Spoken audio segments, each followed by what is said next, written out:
Howdy folks, and welcome to the Hillbilly Kitchen. Today we're going to be making chicken and dumplings with drop dumplings.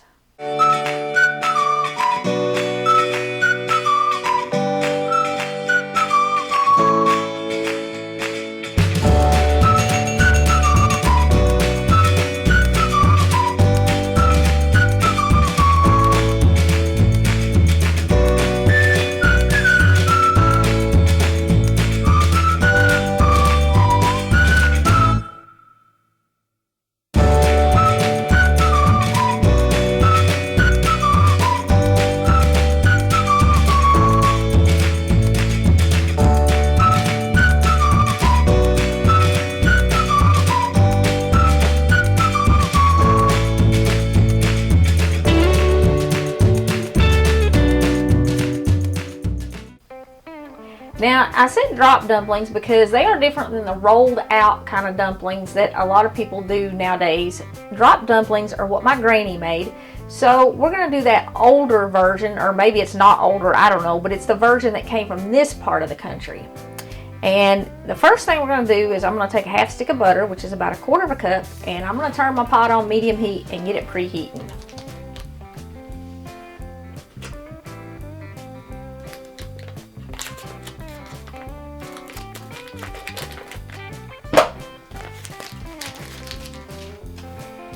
Now, when my granny made these, she would put a whole chicken in a pot and stew it. Well, there's a little bit of difference nowadays in the chicken that you can buy in the store and the chicken that my granny raised. It just does not taste the same. And I think if you just throw chicken in a pot that you go to the grocery store and buy, when you're done, your chicken's not going to have any flavor and your dumplings are not going to have any flavor. So I have to season mine a little bit to get a really good pot of chicken and dumplings. And if you've watched my other videos, you know that all of my chicken gets a little honey, a little lemon juice, and onion, either chopped onion or onion powder or something like that. But in this, we're using a whole chopped onion because it will give the broth a lot of extra flavor. And that's what we're looking for because we do have store-bought chicken, not a fresh farm-raised chicken. Now, you don't want to get carried away with the lemon juice and the honey, and it is kind of to taste. I just use about 1 tablespoon of each just to give it a little bit of flavor, maybe a little bit more, but not much. And for my chicken, I prefer white meat. So I have about 8 chicken tenders here that I'm going to use. That's a little over 1 pound.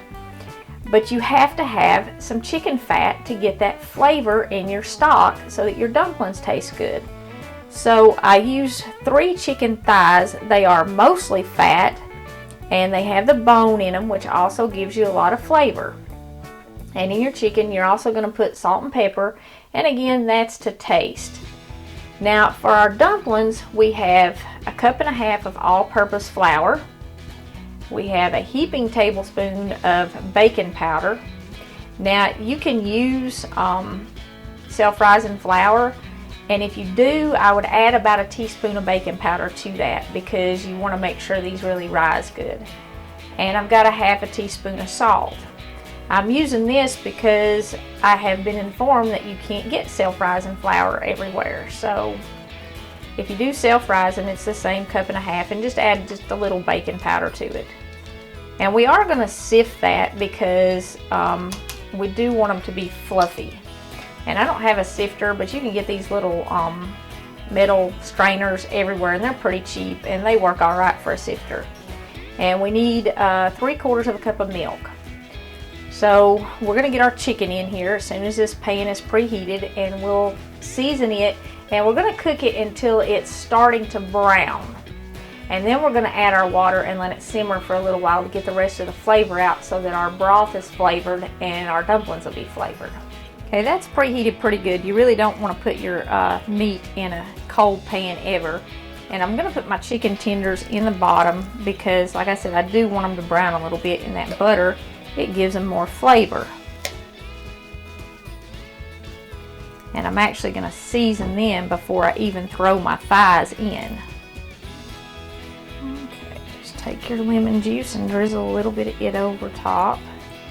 And like I said, it's to taste. Don't get carried away. And drizzle your honey over. And if you get too much honey, your chicken really won't taste right. It'll be too sweet, and that's not good. But I think without the honey, the chicken almost has a bitter taste. Now, we're not adding any canned stock or canned soup or anything like that to this, because that stuff all has additives in it. It has MSG in it. It's loaded. A lot of people comment on this show and they're worried about sodium, but that stuff is just loaded with it. In a single can of condensed soup, you would have way more sodium than what we're putting in this whole recipe. Okay, now we're just going to lay our thighs in there, and we're going to let this sit there, like I said, and cook until the chicken is cooked and it starts to brown. And we'll be back in a little while and check on it. Well, this is the reason why I'm making chicken and dumplings today, because my favorite little dumpling eater is visiting. And Charlotte absolutely loves chicken and dumplings. Charlotte is the reason why I don't put anything artificial in my chicken and dumplings. No canned soups or broths or anything like that that have MSGs in them, because she loves chicken and dumplings, and I would not want to feed her that stuff. But you can see here that our chicken is kind of browning a little bit. You're not going to get it super brown unless you cook all the juice out of it, and we don't want to cook all the juice out of it because we want that flavor in our broth. That piece there is really brown, but it's brown enough now that it's going to have a good flavor to it. So what I'm going to do is I'm going to add about 3 cups of water to this. Now if you want to make a whole bunch of broth for your dumplings, you can add more, but I wouldn't get carried away, not with this much chicken. I think 3 cups is probably about all that this much chicken will season. So we're just going to add the water to our broth, or well, to our chicken. That'll make the broth. And we're going to cover this, and we're going to let it sit here and simmer for maybe 20 minutes or so. And you could even add a little more salt and pepper to it. You can add a little parsley or something like that to it. And a lot of people add vegetables to it, but that's not really chicken and dumplings. I mean, chicken and dumplings are just the chicken and the broth that thickens a little bit with the dumplings and the dumplings. So while I'm waiting on that to simmer, and Charlotte's mixing over here in her cup, I am going to sift my flour just a little bit. And like I said, I don't have a flour sifter, but these little metal strainers, they work just fine. And you can get these cheap. You just pour your flour in there, and it'll make your dumplings fluffier. And you tap it a little, and that makes it go through the screen. And the screens on these are exactly like the screens on a strainer. And this is just our flour and our baking soda and our salt that we put together. And I'm not going to add the milk to it until this simmers for a few minutes and I'm actually ready to drop my dumplings into my broth. We'll be back in just a few minutes when our broth is simmered, like I said, for about 20 minutes or so. You can let it simmer longer. My granny would probably simmer her chicken for a couple of hours, but she didn't do the frying before like I did.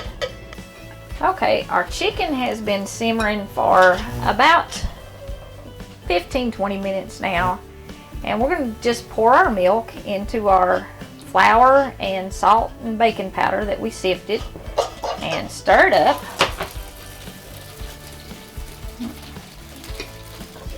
And what that simmering does is it gets all the fat out of those chicken thighs, and it finishes getting the flavor out of the onions. They were pretty well cooked, but it gets the flavor out of them, and it gets some flavor out of the marrow in the bones in the chicken thighs that we put in there. Okay, these are pretty well mixed up. Now what we're going to do is we're going to take and scoop all of our chicken out of our pan. And if you have time, you can certainly strip those chicken thighs and take the meat off of those and add to it. But we're definitely gonna break up our chicken breasts a little bit. If you don't have time to strip the meat off those chicken thighs, it's cheaper to put those in there than it is a can of broth, and they're certainly healthier because, like I said, you don't have all the additives, the MSGs and stuff, and pretty much all canned broths have that stuff in it. So they're a good treat for the puppies if you don't have time to put them in there, because you have a little helper. Okay. Now we are going to take a spoon and dip it in the hot broth, and then scoop us out a dumpling and drop it in there. Now you want to do this pretty fast, and if you dip your spoon in your hot grease or in your hot broth every time, it keeps the dumplings from sticking to the spoon. You saw there I missed it one time and my dumpling stuck. But just every time, kind of dip your spoon down in there when you dump your dumpling in. And these don't need to be regular shaped. Uh-oh, did you drop it? And you don't need to worry about making them pretty or anything like that. And we will do a video sometime with the rolled dumplings, because Charlotte likes both kind.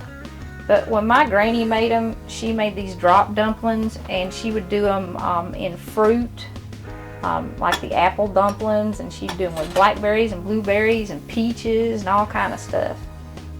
And this is the only kind she ever made. You don't really need to worry about thickening this either, because the dumplings actually thicken the gravy as they cook in it. And if you're going to have any of this for leftovers, you definitely don't want to thicken it, because the longer it sits, the thicker it gets. Now we're going to put the lid on this, and we're going to turn our timer on for 12 minutes. And just leave it completely covered. Don't take your cover off for 12 minutes. And in 12 minutes, your dumplings should be done. Now, while your dumplings are cooking, you want to kind of tear up your chicken a little bit.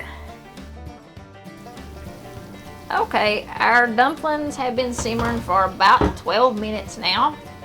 So we're going to turn the stove off. And all we're going to do, if we can get some cooperation here, is we're going to add what's left of our chicken back in, because somebody ate a bunch.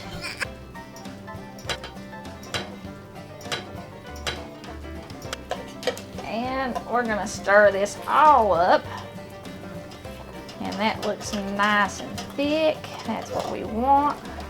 Okay, and that right there, folks, is all there is to making old-fashioned chicken and dumplings with drop dumplings. This will be the Hillbilly Kitchen's last video for 2015. So Charlotte and I want to wish all of you a happy, healthy new year. And we'll see you in 2016. So don't forget to click like and subscribe before you leave. Thanks for joining us, and God bless you all.